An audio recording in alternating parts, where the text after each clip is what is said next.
When the last student walked out of my classroom that afternoon, I thought my day was finally over. I was 67, tired, and already thinking about my comfortable slippers and a cup of chamomile tea. But then I saw him, Maxwell, waiting by the door, hands shoved in his pockets, eyes fixed on me like he'd been rehearsing something all day. I had no idea that what he was about to say would shake me more than any exam result or staff meeting ever could. If someone had told me that a young man in his 20s would stand in front of me and say words that made me question how I saw myself as a woman, not just as Professor Annabelle, I would have laughed. At my age, people tend to treat you like you've carefully folded your romantic life into a box on a high shelf. Safe, distant, done.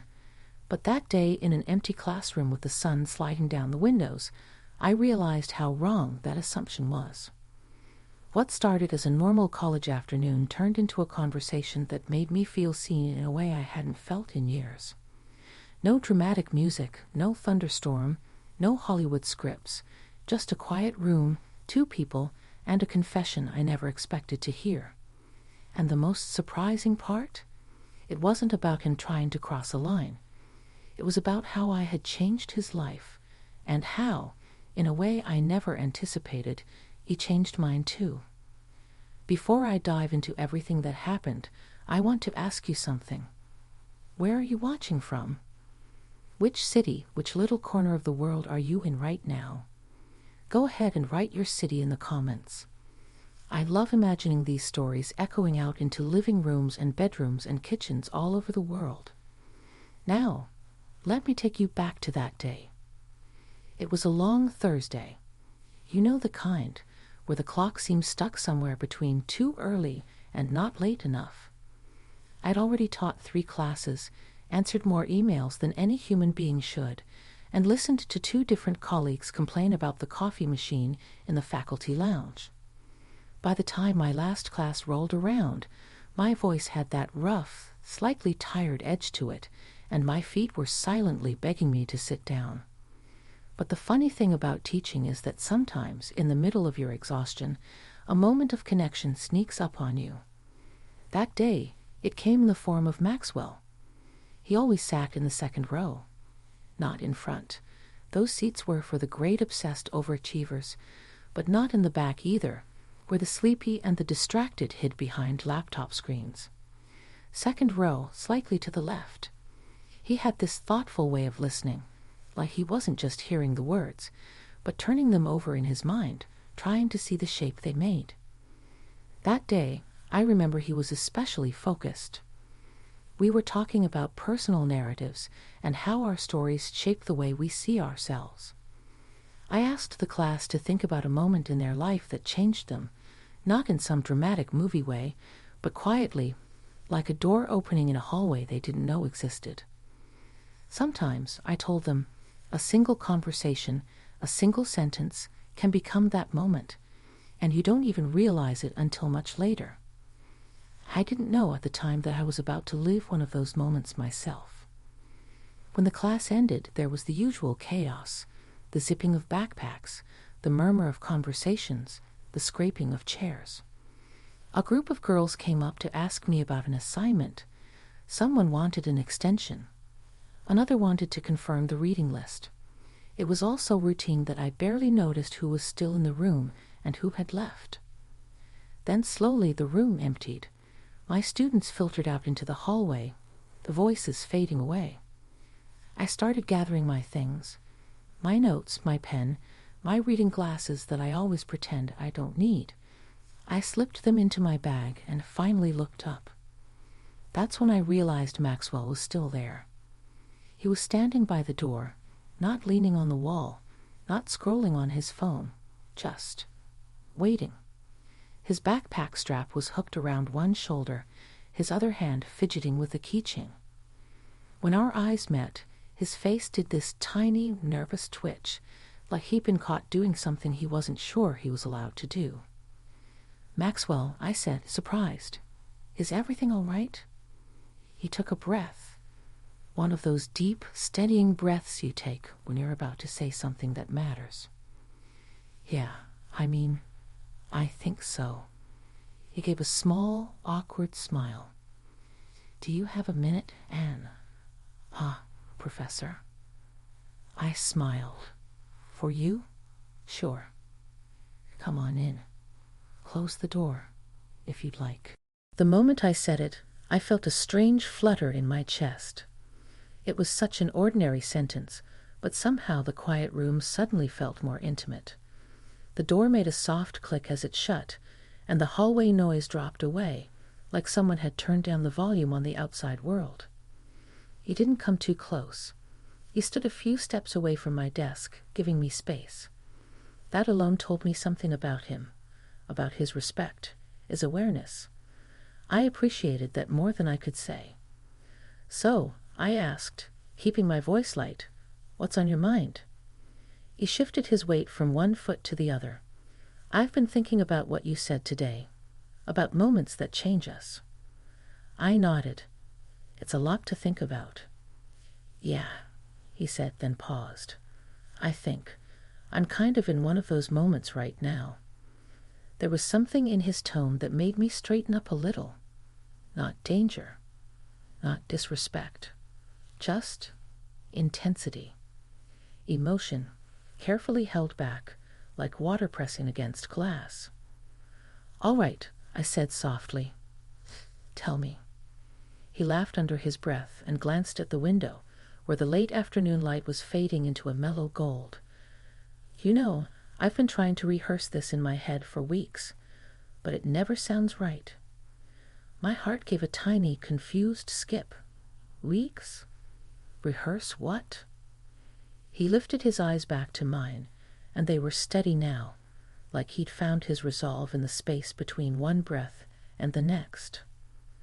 "I wanted to tell you how much you've changed my life," he said, "and how much you mean to me." The words hung in the air between us. Simple, clear, and suddenly incredibly heavy. For a second, I forgot how to breathe. I'm not a woman who startles easily.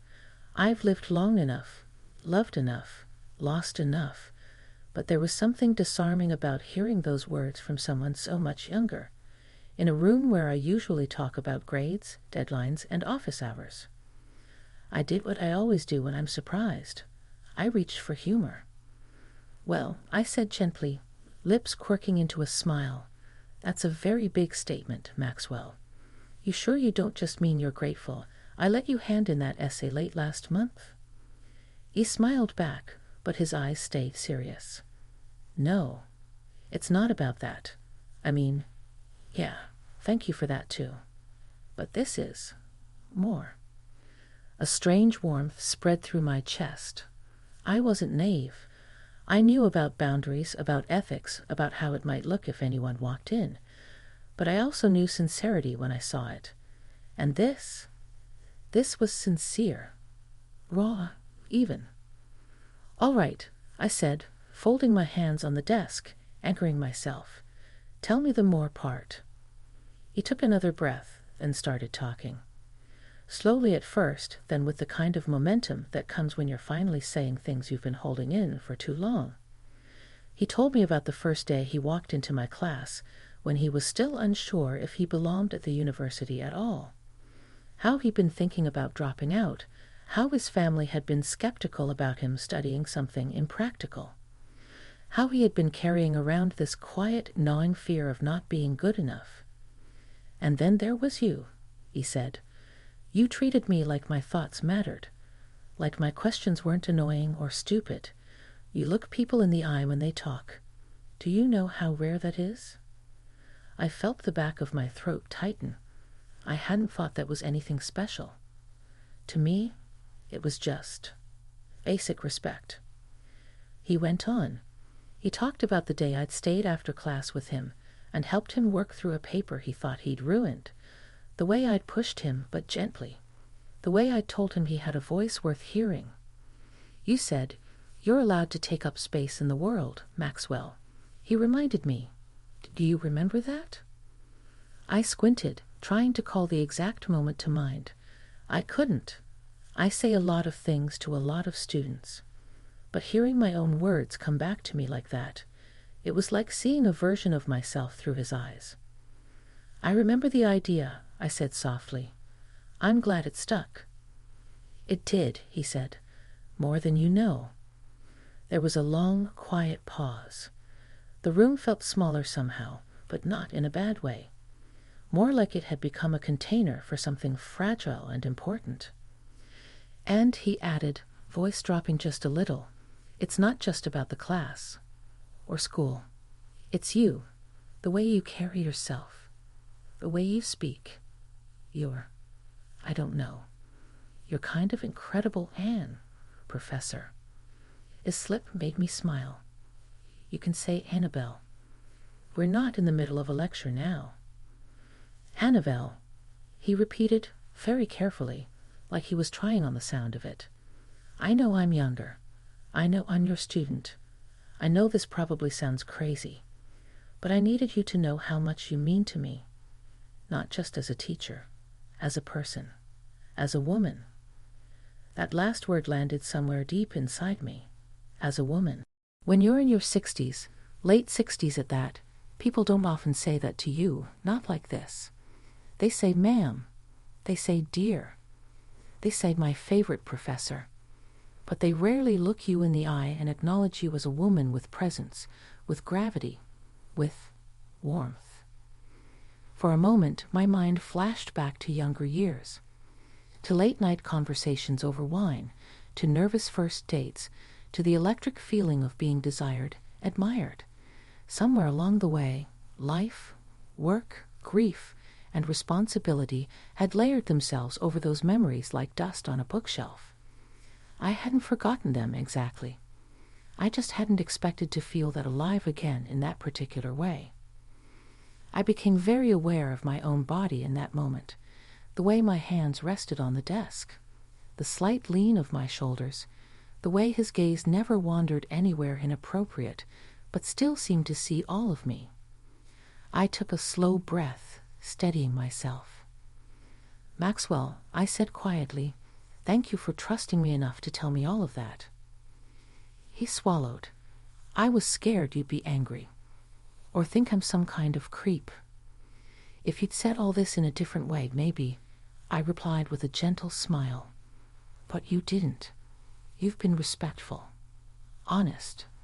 That matters a lot." He relaxed just a little at that. His shoulders dropped, and a small, relieved laugh escaped him. "I'm not asking for anything," he added quickly. "I know there are lines we can't cross. I didn't want to keep it all in anymore. I wanted you to know that you're important, that you're not just a person who grades my papers. You're someone I care about." Those last 3 words wrapped themselves around my heart like a warm scarf. You're someone I care about. I could feel the weight of the moment pressing on both of us. There was a path where this conversation could become something unhealthy, something reckless. But there was another path too, a path of honesty, boundaries, and mutual respect. A path where an older woman could allow herself to be moved by genuine admiration without betraying herself or her values. I chose that path. "Can I tell you what I'm feeling right now?" I asked him.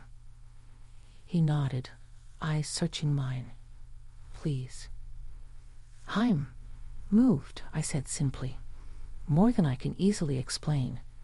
At my age, we're not used to hearing words like yours. People act like our stories are winding down. Like excitement, intensity, connection.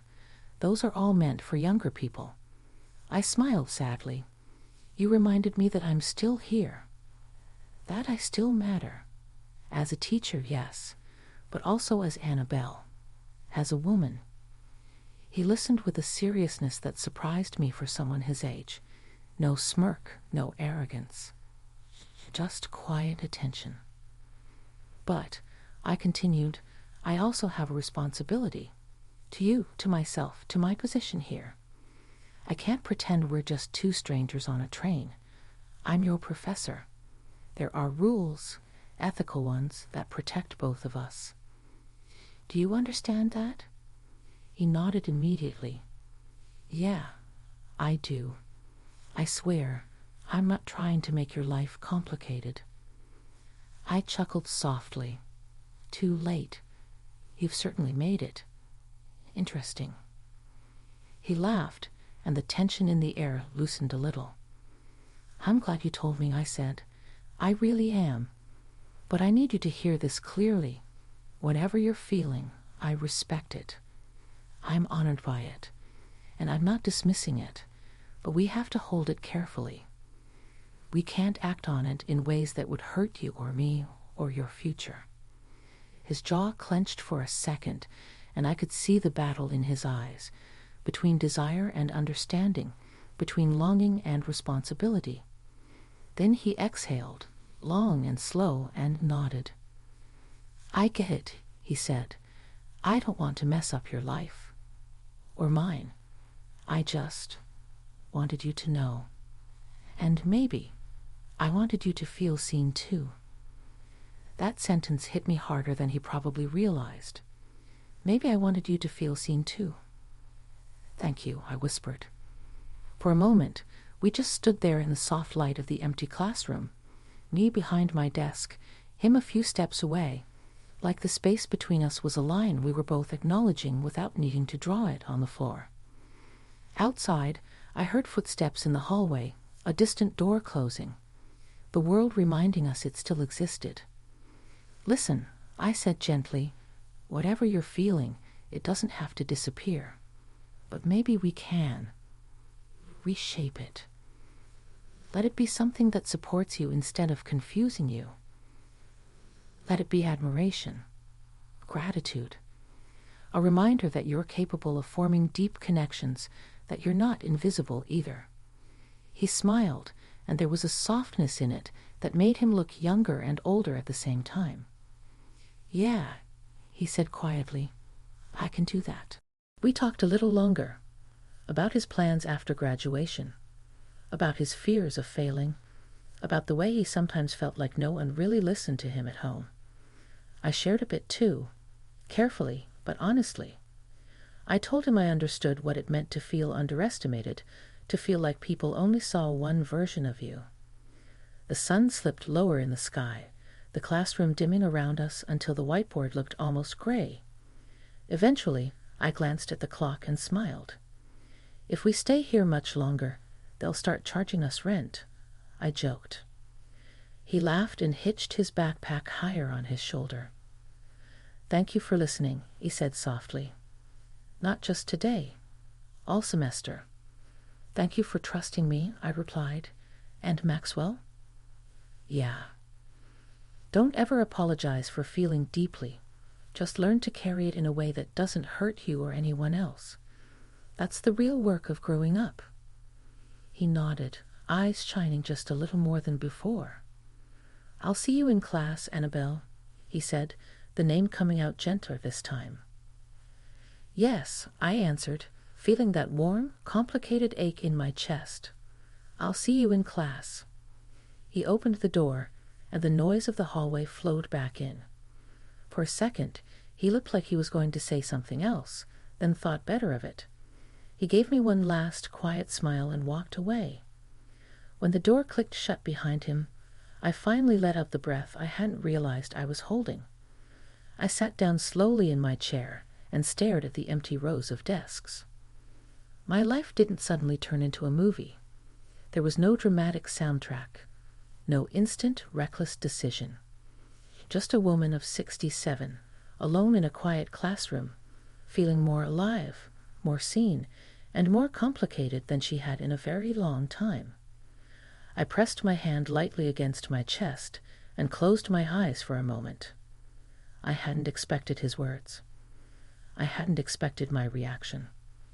And I certainly hadn't expected that this conversation in this ordinary room would be the beginning of a shift in how I saw myself and in what would happen between us next. When I woke up the next morning, the first thing I felt was a strange kind of warmth in my chest. Not excitement exactly, not fear, something in between. Something that reminded me I was still capable of being shaken, not by chaos or tragedy, but by a sincere moment that caught me off guard. I lay there for a few minutes, staring at the ceiling, replaying Maxwell's words in my mind, not in a romantic way, not in a dangerous way, but in a human way, a way I hadn't felt in years. The day moved slowly at first. I made my tea. I checked my emails. I watched the morning sun crawl across my kitchen floor like it had every morning for decades. But everything felt slightly different, like someone had turned up the brightness on the world without asking my permission. It was unsettling, but not unpleasant. I tried to tell myself that what happened yesterday was simply the emotional spillover of a young man searching for direction and validation. And maybe that was true. But there was also something else, something about the way he had chosen his words, the seriousness in his voice, the way he looked at me with respect rather than recklessness. He hadn't been trying to thrill me. He had been trying to honor me. That was the part that stayed with me. I wasn't naive. I knew that kindness from a younger man could unsettle even the most stable woman my age, not because it promises anything improper, but because it reminds us that we are still visible, still relevant, still capable of stirring something in someone else beyond polite admiration. As the day went on, I wondered if he regretted saying anything at all. Regret tends to creep in once the vulnerability settles, especially for young people.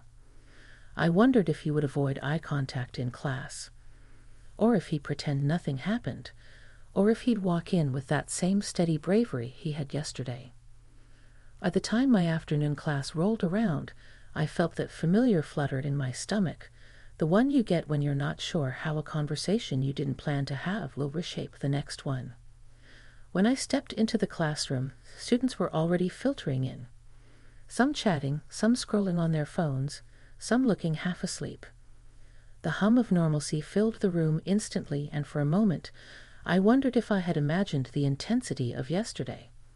Maybe my mind had simply magnified the moment. Maybe. And then he walked in. Maxwell. He didn't scan the room nervously. He didn't avoid my gaze.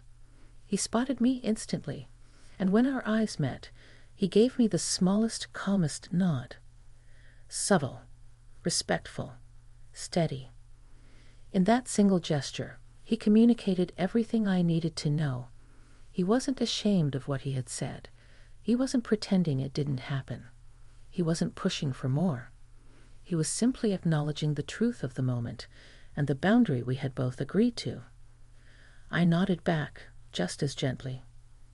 He took his usual seat, second row, slightly to the left, and opened his notebook like it was any other day. His composure surprised me. Young men his age usually handle emotions like they're juggling glass with trembling hands. But Maxwell, he carried himself with a maturity that made me wonder where it came from. What shaped him? Who he had been before he walked into my classroom months ago. Class that day was lively. Students debated, laughed, argued about interpretations, filled the room with that restless energy I'd come to love over the years. Yet beneath it all, I was acutely aware of a second layer, a quiet thread running between his presence and mine. Not inappropriate, not flirtatious, just aware. Every teacher knows what that feels like when a particular student is paying close attention not because they want something from you, but because they feel something with you. A sense of connection, a sense of being understood. It doesn't have to be romantic. It can be profoundly human. Near the end of class, I posed a question that unexpectedly changed the direction of the entire afternoon.